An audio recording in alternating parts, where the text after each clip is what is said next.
Lesson number 14 Louis Pasteur. कल हमने देखा कि लुइस पास्चर जो है वो एक कॉन्फ्रेंस में, एक सेमिनार में जाता है जहाँ पर जो स्पीकर है वो बहुत ज़्यादा बोस्ट कर रहा है और बड़ा वो अपने अंदर बहुत ज़्यादा मगरूर और थोड़ा डिफरेंट टेम्परामेंट का है। और वो कह रहे थे कि ये जो बीमारी है, वबा है, इसका कोई हल नहीं है और हम कभी भी इसके जरासीम को नहीं देख पाएंगे, नहीं समझ पाएंगे कि कैसा है और क्या है। तो पास्चर वहाँ उठता है और फिर बताता है उस स्पीकर को कि जी इसका हल भी है। और ये जो जरासीम जिसका वो जिक्र कर रहा होता है खड़ा होता है और जाके बोर्ड पे ड्रॉ करता है और उसको बताता है कि ये है जी इसकी शक्ल। ठीक है। सो अब हम आज उससे जो नेक्स्ट पैराग्राफ्स हैं उनको देखेंगे। हमारा जो लास्ट पैराग्राफ था वो था and when the speaker replied. ठीक है, यहाँ से ये शुरू हो रहा था और ये पैराग्राफ एंड हुआ था हमारा of the disease caused by the ordinary unweakened germs. आज हम इससे नेक्स्ट जो पैराग्राफ है उसको देखेंगे। He had gone away from his laboratory for a holiday. In 1879, whilst walking at Foul Cholera, whilst का मतलब है जबकि, फाउल कोलरा परिंदों का हैज़ा, क्या परिंदों की बीमारी। And on his return, वापसी, found पाया all his cultivations, cultivation तजर्बे के लिए पाले गए जो जरासीम थे, of the germs dead or dying. He proceeded आगे बढ़ा, to inoculate various का मतलब है कई, birds with those dead or dying germs, and found that the birds showed signs अलामात of illness but recovered, लेकिन सेहतियाब हो गए। 1879 में जबकि वो परिंदों के हैज़े पर काम कर रहा था, छुट्टी गुजारने अपने लेबोरेटरी से दूर चला गया और वापसी पर इसने तजर्बे के लिए पाले गए तमाम जरासीमों को मुर्दा या मरते हुए देखा। ठीक है, जाने से पहले उसने अपने लेबोरेटरी में जर्म्स को पैदा किया, पाला वहाँ पर। लेकिन जब वो वापस आया तो उसने देखा कि सारे जरासीम जो हैं वो बड़ी बुरी हालत में, कुछ तो मर चुके हैं और कुछ अभी जो है वो आहिस्ता आहिस्ता धीरे धीरे मर रहे हैं। इसने मुख्तलिफ परिंदों के अंदर टीके के ज़रिए ये मरे हुए जरासीम दाखिल किए।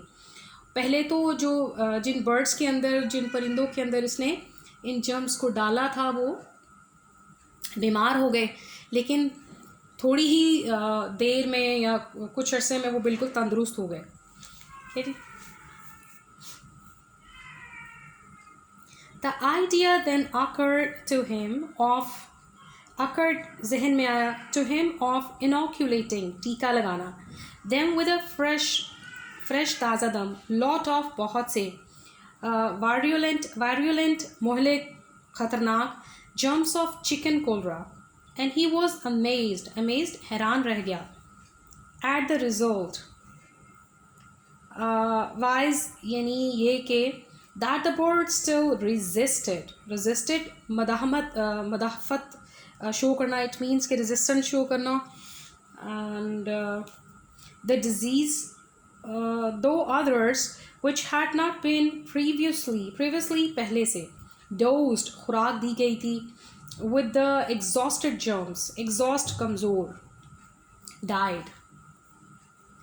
फिर इसके जहन में परिंदों के अंदर टीके के ज़रिए हैज़े के बहुत से ताज़ा दम मोहलिक जरासीम दाखिल करने का ख्याल है। पहले तो उसने मरे हुए जरासीम, मरते हुए जरासीम डाले। अब उसने कहा जी बिल्कुल जो ठीक जरासीम है, तंदुरुस्त जरासीम है, वो उसने डाले। और फिर वो नतीजा दे के हैरान रह गया कि परिंदों के अंदर अभी भी एक पावर है कि वो इन जरासीमों को रोक सकते हैं अपने अंदर बीमारी पैदा करने से। अगर जो दूसरे परिंदे जिन्हें बहुत कमज़ोर जरासीम की खुराक नहीं दी गई थी मर गए। ठीक है जी।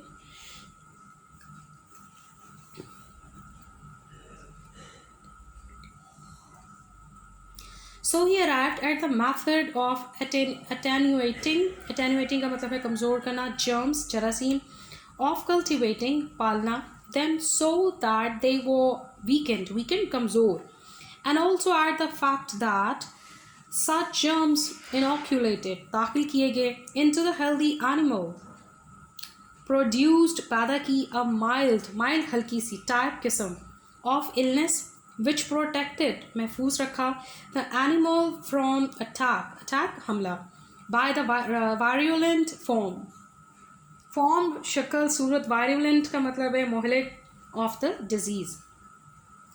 चुनाचे इसने जरासीमों को कमज़ोर करने का तरीका ईजाद कर लिया था, ठीक है, यानी इन्हें इस तरह से पाला कि वो कमज़ोर पड़ गए, और वो इस हकीकत पर भी पहुंचा कि अगर एक सेहतमंद जानवर के अंदर टीके के ज़रिए दाखिल किए गए ऐसे जरासीमों ने हल्की बीमारी पैदा की, और जिसने बीमारी की मोहलिक सूरत के हमले से जानवरों को महफूज रखा।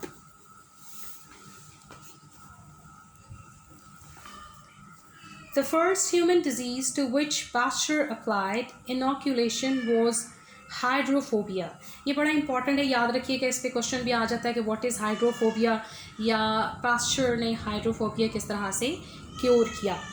है जी, अप्लाइड इतलाक़ करना, लागू करना किसी चीज़ को, इनोक्यूलेशन हम बहुत दफ़ा पीछे देख चुके, टीके को कहते हैं, ठीक है, और हाइड्रोफोबिया जो है वो भी एक बीमारी का नाम है, और रेबीज़।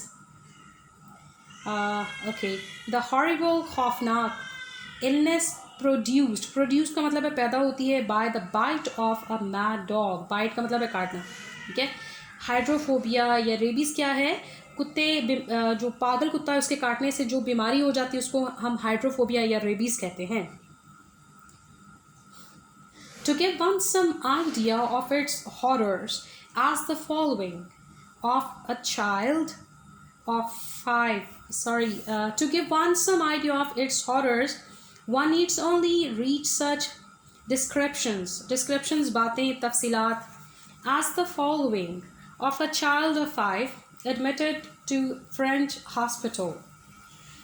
पहली इंसानी बीमारी जिस पर पास्चर ने टीके का इतलाक़ किया या जिसमें उसने पहला इंजेक्शन लगाया वो क्या थी, वो एक खौफनाक बीमारी है जो पागल कुत्ते के काटने से हो जाती है, जिसको रेबीज़ या हाइड्रोफोबिया कहा जाता है। इसकी खौफनाकियों को तस्वर देने के लिए आदमी किसी फ्रांसीसी हॉस्पिटल में दाखिल किए गए एक 5 साल बच्चे से मुतलका जो इंफॉर्मेशन दी गई उसको पढ़ सकता है। The unfortunate little patient presented all the characteristics of hydrophobia। Unfortunate बदनसीब, patient मरीज़, presented ज़ाहिर की, characteristics खसूसियात, हाइड्रोफोबिया इसको कहते हैं जी हल्काओ, यानी ठीक है। स्पैम्स का मतलब है दौरे पड़ना, रेस्टलेसनेस बेचैनी, shudders कपकपी, at the least breath of air, and ardent का मतलब है शदीद, thirst, accompanied का मतलब है कि साथ साथ, an absolute कतई मुकम्मल, impossibility नामुमकिन होना, of swallowing निगलना, convulsive झटके लगने वाली, ठीक है, movements, फिट्स दौरे, ऑफ फ्यूरियस शदीद, रेज गुस्सा। The child died after 24 hours of horrible suffering, horrible खौफनाक, सफरिंग अजियत तकलीफ बीमारी, सफोकेटेड दम घुट गया उसका, बाय द म्यूकस कहते हैं बलगम को, with filled the mouth, which filled the mouth, field भर दिया। बदनसीब छोटे मरीज़ ने बावलेपन में या पागलपन की तमाम खसूसियात ज़ाहिर की, ठीक है, उसको दौरे पड़ रहे थे, झटके लग रहे थे, बेचैनी महसूस हो रही थी, शदीद प्यास लग रही थी, और उसको लग रहा था कि जैसे उसके गले से कोई चीज़ नीचे नहीं जा रही, और वो कोई चीज़ जो है वो निगल नहीं पा रहा, ठीक है, और उसको शदीद गुस्से के झटके लग रहे थे। सो तमाम अलामात जो एक पागल कुत्ते में होती हैं वो सारी के सारी इस बच्चे में शिफ्ट हो चुकी थी। 24 घंटे की खौफनाक अजियत के बाद बच्चे का मुंह जो है वो बलगम से भर गया और उसका दम जो है वो घुट गया और बच्चा मर गया। तो आप देख सकते हैं कि हाइड्रोफोबिया या रेबीज़ किस कदर खौफनाक बीमारी है। As a matter of fact its germs has never been found, but it was known that the part of the body affected in hydrophobia was the nervous tissue। affected का मतलब है मुतासिर होना। The Pasteur tried taking some of the nerves असाबी tissue रेशे या जो थोड़ा सा निकालते हैं बॉडी से, गोश्त का हिस्सा आप कह सकते हैं.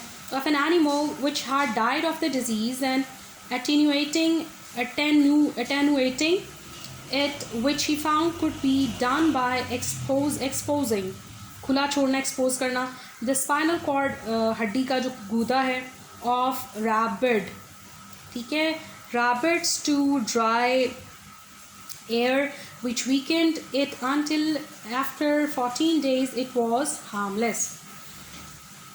हकीकत तो ये थी कि इसका जो जरासीम है वो कभी भी दरियाफ़्त नहीं हो पाया था, ठीक है, लेकिन ये बात ज़रूर मालूम हो चुकी थी कि जिस्म का जो हिस्सा बावलेपन का या पागलपन से मुतासर होता है वो असाबी जो रेश होते हैं वो होता है, ठीक है. और पेस्टर ने इस जानवर के जो इस बीमारी से मरा था उसकी बॉडी के जो कुछ टिश्यूज़ थे, कुछ असाबी रेशे थे, वो निकाल लिए और इन्हें कमज़ोर किया. इसके बारे में उसे मालूम हुआ कि पागल खरगोश की रीढ़ की हड्डी के गूदे को खुश्क हवा में छोड़कर उसे भी कमज़ोर किया जा सकता है. और इस तरह ये गूदा कमज़ोर किया गया यहाँ तक कि 14 दिनों के बाद ये बिल्कुल बेज़रर था, ठीक है, इसका कोई भी नुकसान नहीं था.